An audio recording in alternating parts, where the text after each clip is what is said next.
Hey everybody, what's up and welcome back to today's video guys. And today guys, I will be showing you how you reset the template of your website in Webflow. So yeah guys, make sure to watch this quick and easy video till the very end and follow my steps correctly, so you can make sure this works the same for you and that you can do this yourself. But yeah guys, let's get straight into it. The first thing you want to do guys is go ahead to the official webflow.com website right here and log into your account.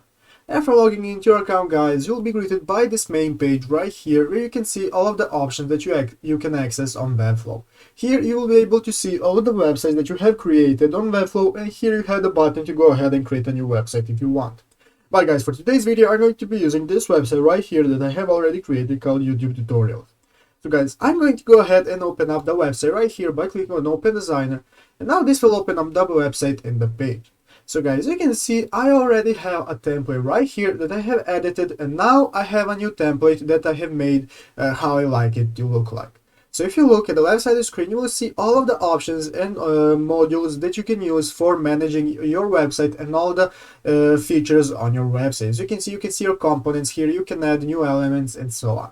So guys, basically as you can see here, we have already a pre-made template. There is no option to access the template itself.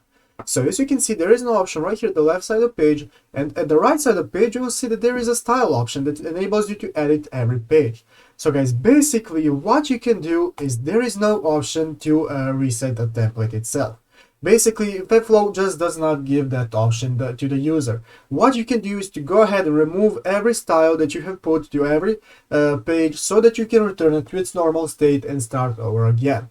But basically that's the only way that you can do it, because currently there is no option that you can click so that it will return the template to the original self. You can even go ahead and delete all the pages and then start creating pages new one by one so that you can use the template that you want and it can look how you want it to look. But yeah guys, basically that's how you do it. I hope this video was helpful. If it was, make sure to leave a like and subscribe to the channel. So guys, thank you for watching, take care and bye.